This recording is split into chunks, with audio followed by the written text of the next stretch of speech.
I've had an echidna come to visit me actually 3 times in my cabin, once during a radio show, and another time at night it visited me.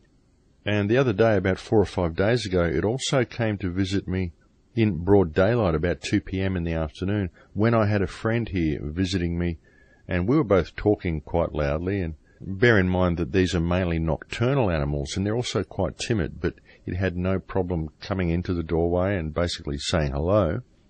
And I had a friend here at the time who's actually been going through some emotional trials and tribulations in his family life.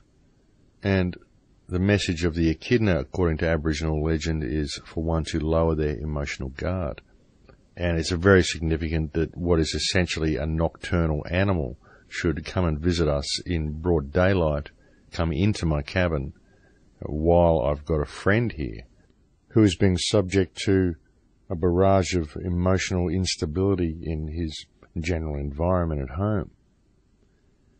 So there's often a message that accompanies encounters with strange things, such as having a nocturnal animal walk into your house in the daytime, such as having 2 snakes mating on the floor behind you on your birthday, on the day when you feel a significant shift in energy. In fact, most of the things that happen in our lives contain synchronicity if one is open to the fact that it might be there. Because if you look for it, often you will find it there in plain view. And if you can follow the synchronicity, it can lead you to some very wonderful places. If you can understand the signs, follow the synchronicity, and see what it's trying to tell you. And it's like messages. It's life leaving messages for you along the way that are there in order to teach you things. But you have to first be open to the understandings. You have to be open to learning these things. There are too many people who close themselves off to learning. There are many people who claim spirituality who simply won't accept advice from other people. They feel they know it all. And so, therefore, they have closed themselves off to any further learning. As soon as you close yourself off to learning, you've left the path of truth. One should always be open to learning. No opinion should ever be set in stone. Those who do close themselves off to learning, of course, do so because they are centered in fear. Often people will have an image that they project of themselves to the world. This is the way I look, this is the way I dress, this is the way I speak. These are my philosophies, and this is who and what I am. And they have a certain persona that they present to the world. And very often, an attempt to view the world from the perspective of someone else's philosophies can sometimes undermine the fictitious persona that people have of themselves. And they are forced into a position of either realization that there is no division between them and anybody else, or of having to totally reinforce their boundaries and reinforce their opinion of themselves and keep themselves even more shut off from those around them by believing that they are what they perceive themselves to be. And this is a typical, almost reflex action of false ego, manufacturing a false threat. In this case, a threat of seeing who and what I am and perceiving myself as the world perceives me to be, and not just from how I perceive myself to be. You see, many people see true unity and a true understanding that there is no division among people. They see it as a threat to what they believe themselves to be. They see it as a threat to their own universe, because we all create our own universes. And you'll find an interesting part about that, folks, is that within your own universe, of course, you are always the only one who really knows what's going on. Do you ever notice that? How your opinion seems to matter more than anybody else's? Because, of course, each of us is the only one who knows what's going on, because we are each the center of our own universe. It's quite a fascinating situation, really, when you think about it. And it's no wonder that people will have such a difficulty connecting, because it would mean that we're all existing within each other's universes and that we're all part of the same universe. and that each of us individually is not actually the center of the universe, although we are very much each the center of our own universes. Fascinating stuff, folks. It really is fascinating when you look at the world holistically. Because the thing is that each and every one of us, every single person on this planet, is virtually exactly the same.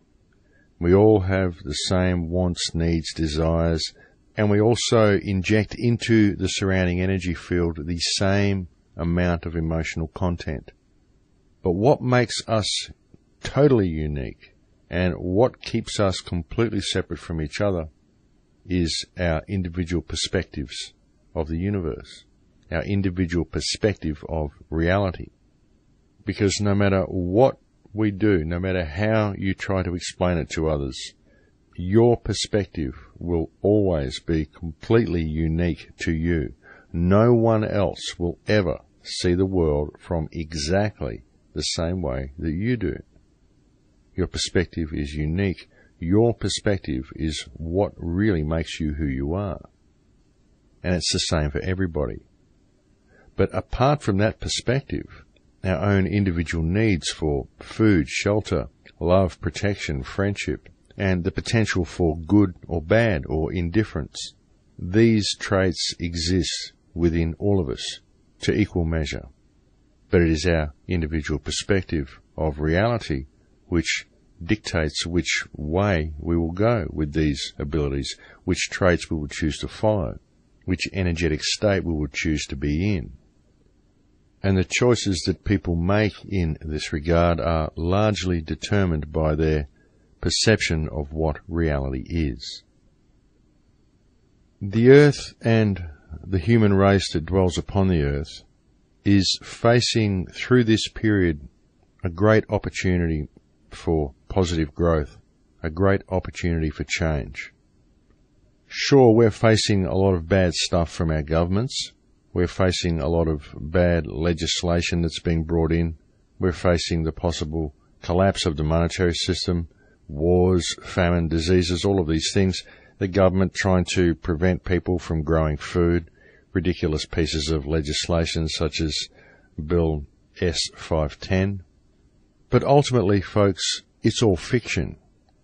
It's our choice as to whether to go along with little squiggly lines that are written on pieces of paper, or whether to embrace the opportunity that's been presented to us to come into our power, to become loving, giving, caring human beings again. Because that's what we once were, and that's what we are by nature.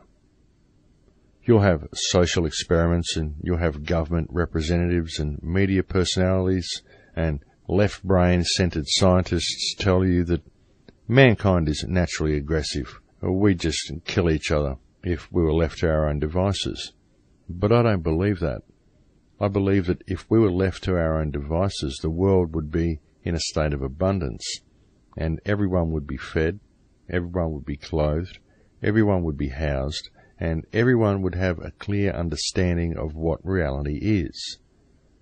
We wouldn't have had all of the free energy that was offered to us by people such as Nikola Tesla suppressed. We wouldn't have lost the cure for all diseases that was given to us by Royal Raymond Rife back in the 1920s and 1930s. We would have the technology that was offered to us by the water wizard Victor Schauberger. If left to our own devices, humanity would have a peaceful and prosperous planet. We would have an earth of abundance. We would have no wars, and we would have a good deal of common unity in the world. That's what I believe. One really must look at modern civilization and ask the question whether this has been created by humanity, because civilization itself is so uncivilized, and the system itself is such an inhuman system. In fact, the system is more like an energetic life form in itself, and humanity is simply what feeds the life form.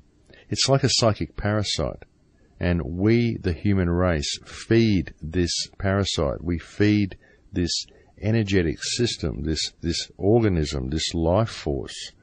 We feed it by giving it our energy, and it is truly like a life form that is sucking the emotional content of the human race out of itself.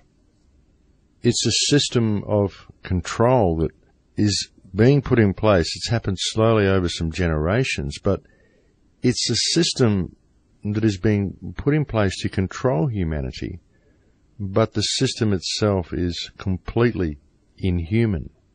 But one of the most important things to understand when viewing this system and in understanding how to escape from what is being done is to realize that it is, in fact, a life form of its own. It is an energetic life form that only functions because we give it our energy, we give it our attention. This is what feeds it. Without us and without our compliance to this system, it simply dies. It really is that simple, folks. And all you have to do to really understand how to not comply with the system is to start helping everybody around you. Start realizing that there is no division. Put away the false ego. Sure, you can have a persona of yourself that you like to project, but don't see everybody else as a threat. People aren't a threat to you. In fact, if we all understood what reality was and we all worked to improve reality around us and improve the lives of those around us, no one would be a threat to you. Everyone would be a help to you. Imagine if you dedicated yourself to improving the lives of those around you and everybody you knew started doing the same thing. You might be helping out 30 or 40 people that you know, but you'd have 30 or 40 people also helping you out. We've been doing these garden blitzes around here where we have 15 or 20 of us show up at someone's house and we just do the yard and gardens and plant the whole thing, get everything finished in one day because 20 of us arrive there to do it. And it's done in an afternoon, a matter of 3 or 4 hours, and we've blitzed an entire yard. So it's not hard to do, folks, if you get the people together and everybody goes around and keeps participating and does it at everybody else's houses and keeps it going. That's what it's all about. It's quite simple to do, folks. Just start helping everybody and turn away from the system. Stop feeding the system. Stop giving it your energy. Stop giving it your attention. That's how to beat it. When laws such as S510, if this comes in, just ignore it. Don't obey it. And if you see people being arrested for it, go and diffuse the situation. You have to start standing up for your rights. You have to start standing up for your right to grow food. This is a God-given right. They can't take away your right to grow food. I mean, remember, folks, these are governments that are elected by the people for the people, apparently, so we're told. So any government that seeks to inhibit the people's basic right to grow food has very much abdicated its right to govern. It is no longer a government of the people for the people. It is obviously not serving the people. And as it says in the American Constitution, in such situations, it is the duty of the citizens to institute new government. I mean, that's the basis of what America is, folks. So you need to remember that little bit, I think, because should you choose to ignore it, then I feel that you will soon cease to have an America.